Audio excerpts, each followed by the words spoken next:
살인죄라면 고의로 사람을 죽였다고 주장하는 건가요? 죽이자는 게 아니라 죽을 사람은 그냥 죽게 두자는 겁니다. 김병수의 기저질환을 알았다면? 쳤어요.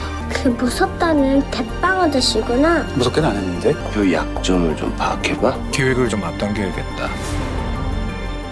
안녕하세요, 드라마톡입니다. 이번 8화는 유독 여성에 대한 에피소드가 많았습니다. 먼저는 여자로서 겪을 수 있는 직장 내 괴롭힘이 있었죠. 변호사라는 나름 대한민국에서 인정받는 직업을 가졌음에도 사건을 맡는 것이 아니라 전혀 다른 일을 하면서 자괴감을 느끼며 자기 인생마저 포기하게끔 만드는 그런 잘못된 아주 악한 괴롭힘들이 대형 로펌에서도 있겠구나 라는 생각이 참 많이 들었습니다. 또한 허민정 변호사를 통해 예쁘고 실력이 좋아서 뭐 하나 부족한 게 없어 보이는 그런 여자라도 부모가 없고 전 남편과 시어머니에게 온갖 고통을 당했으며 딸에게조차 버림을 받은 그런 아픈 과거를 가지고 있는 여성이 있다라는 것을 이 작품은 또 보여줬고요. 정말 그렇게 강해 보이고 부족함이 없어 보이는 그 허민정 변호사도 가족이 없다는 것이, 의지하고 기댈 곳이 없다는 것이 참 안타깝게 느껴졌습니다. 그리고 여성으로서 겪는 가정폭력에 대해서도 이번 에피소드를 통해 깊이 볼 수 있었는데요. 이번 에스콰이어 8화 원더우먼이라는 주제에 맞게 원더우먼처럼 보이는 여자의 속내와 원더우먼처럼 되고 싶은 그런 여자의 속내를 보면서 세상에는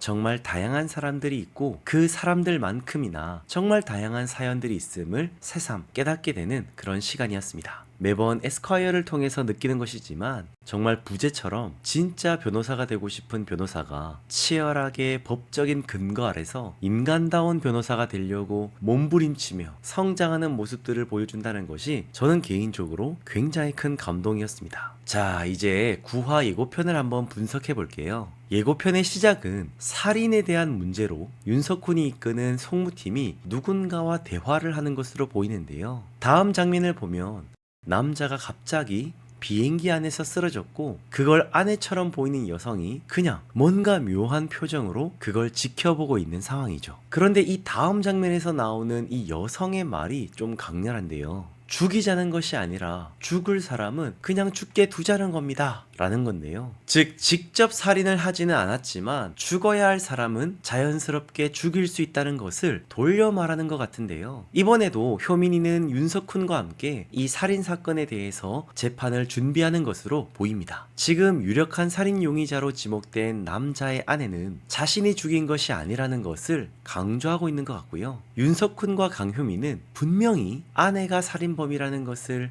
그 결정적인 한 방을 찾아낼 것으로 보이죠. 그리고 다음 장면은 멋지게 차려입은 윤석훈과 강효민이 두 딸 아이를 만나고 있는 걸 볼 수 있습니다. 아마도 이 살인 사건에 얽혀 있는 부부의 두 딸처럼 보이는데요. 두 사람은 이 아이들을 데리고 식당에서 밥을 사주는 것으로 보이죠. 그런데 이 두 딸 아이들이 그 무섭다는 대빵 아저씨구나 라고 말하는 걸 봐서는 이미 윤석훈에 대한 정보를 그녀들도 알고 있는 것으로 보입니다. 또한 이렇게 말하는 아이들에게 윤변은 무섭게는 안 했다며 흐뭇하게 웃고 있죠. 참 이런 거 보면 그 차갑고 냉철하던 윤석훈 변호사가 점점 따뜻해지고 좋아 보인다는 생각이 들었습니다. 그리고 다음 장면을 보면 율림 안에서 표창장이 수여되고 있는 모습처럼 보이는데요.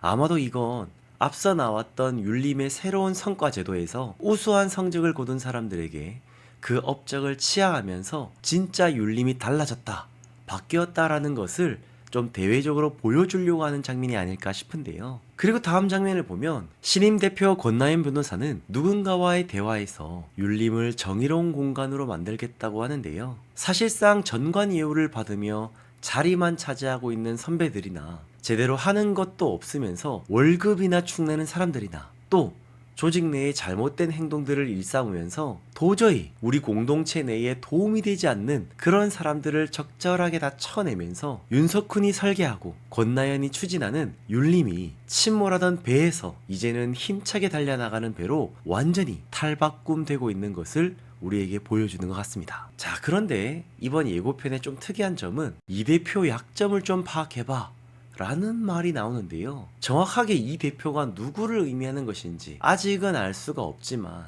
아직까지도 정리해야 할 존재가 남아있다라는 것은 충분히 예상해 볼 수 있었습니다. 그런데 예고편 마지막에는 전 윤림 대표 고승철이 계획을 좀 앞당겨야겠다 라며 뭔가 의미심장한 말을 내뱉으면서 예고편이 마무리가 되는데요. 일단 지금까지 나온 고승철의 모습만 봐서는 이 사람이 막 최종 빌런의 모습까지 하고 있는 것은 아니었는데, 아무래도 9화부터는 좀 본격적으로 고승철의 계획들이 드러나고 고승철의 사람들이 나타나면서 현재 권나연 변호사와 그 사람들을 굉장히 당혹스럽게 하지 않을까 하는 생각도 들었습니다. 사실 고승철 입장에서는 실컷 대표 자리 이렇게 물려줘 놓고 그냥 조용히 사라지면 될 것인데, 아무래도 뭔가 있을 최종 빌런의 향기를 지금 고승철이 내뿜고 있죠. 어떤 방법을 사용할지는 잘 모르겠지만 이것까지도 이미 다 예상했던 윤석호는 고승철을 비롯한 진짜 이 변호사 같지도 않은 변호사들을 완전히 쓸어버리면서 드라마가 마무리를 향해 달려갈 것으로 보이죠. 여러분들은 에스콰이어 9화 예고편을 어떻게 보셨나요? 영상이 재밌으셨다면 구독, 좋아요 한 번씩만 부탁드리고요. 저는 다음 영상으로 다시 찾아오겠습니다. 지금까지 드라마톡이었습니다.